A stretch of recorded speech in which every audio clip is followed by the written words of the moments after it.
সংগ্রামী দেবিদ্বারবাসী সবাইকে আমার পক্ষ থেকে আন্তরিক শুভেচ্ছা এবং অভিনন্দন জানিয়ে আমার বক্তব্য শুরু করছি।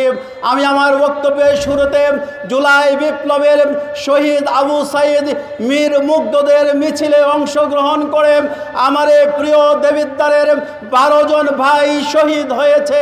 আমি সে সকল শহীদদেরকে আজকের সম্মেলনে শ্রদ্ধা ভরে স্মরণ করছি এবং আল্লাহর কাছে আমাদের প্রিয় শহীদদের জন্য দোয়া করছি আল্লাহ তাআলা যেন তাদেরকে শাহাদাতের মর্যাদা দান করেন। যারা আহত হয়ে এখনও চিকিৎসাধীন রয়েছে, এই হাজার হাজার আহতদের মাঝে আমার দেবিদ্বার উপজেলায় বৈষম্য বিরোধী আন্দোলনের মিছিলে সামিল হয়ে আহত হয়ে এখনও পঙ্গুত্ব বরণ করে চিকিৎসাধীন রয়েছে আমাদের অসংখ্য ভাইয়েরা, তাদের জন্য আমরা দোয়া করছি আল্লাহ তাআলা যেন তাদেরকে স্বাভাবিক জীবনযাপনে ফিরে আসার তৌফিক দান করেন। সংগ্রামী উপস্থিতি, আজকের বিশাল কর্মী সম্মেলন এটাই প্রমাণ করে দিয়েছে বাংলাদেশ জামাত ইসলামীকে কোনো ষড়যন্ত্র করে দাবিয়ে রাখা যাবে না। অতীতেও কেউ ইসলামী আন্দোলনকে দাবিয়ে দিতে পারে নাই। আমরা দেখেছি হযরত ইব্রাহিম আলাইহিস সালামকে দাবিয়ে দেওয়ার জন্য নমরুদ ষড়যন্ত্র করেছিল। হযরত ইব্রাহিম আলাইহিস সালামের পক্ষে কেউ দাবিয়ে রাখতে পারে নাই। ফেরাউন হযরত মুসা আলাইহিস সালামকে দাবিয়ে রাখতে ষড়যন্ত্র করেছিল।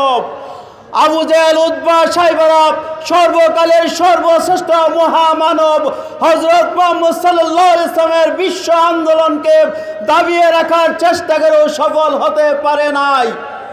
আজকে আমরা দায়িত্বহীনভাবে বলে দিতে চাই, বাংলাদেশ জামাত ইসলামের আজকে কর্মী সম্মেলন প্রমাণ করেছে বাংলাদেশ জামাত ইসলামের এই পথ চলাকে কেউ দাবিয়ে রাখতে পারবে না।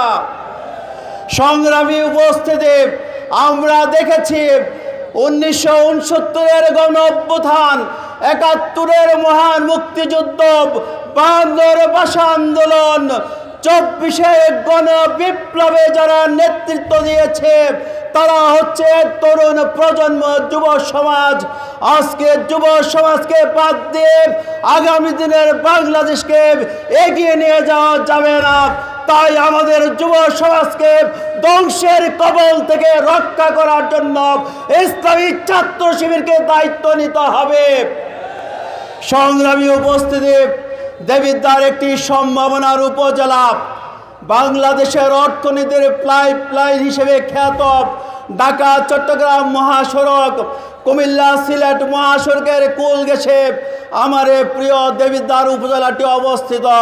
কিন্তু আমরা দেখেছি স্বাধীনতা উত্তরে 53 বছরে যারা দেবিদ্বারকে নেতৃত্ব দিয়েছে তারা দেবিদ্বারের মানুষের উন্নয়নের কথা ভাবেনি। তারা ভেবেছে নিজেদের পকেট গুছানোর জন্য। আমরা আগামী দিনের দেবিদ্বারকে গড়তে চাই।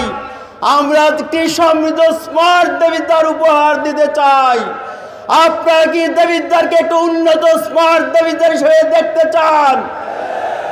সংগ্রামী উপস্থিতি, আমি আপনাদের কাছে দায়িত্বহীনভাবে বলতে চাই, বাংলাদেশ জামাত ইসলামীকে যদি আগামী দিনে রাষ্ট্র ক্ষমতায় আপনারা বসান তাহলে বাংলাদেশ জামাত ইসলামী দেবিদ্বারের সর্বপর্যায়ের মানুষদেরকে সাথে নিয়ে একটি স্মার্ট উন্নত দেবিদ্বার উপহার দেওয়ার জন্য কাজ করে যাবে ইনশাআল্লাহ।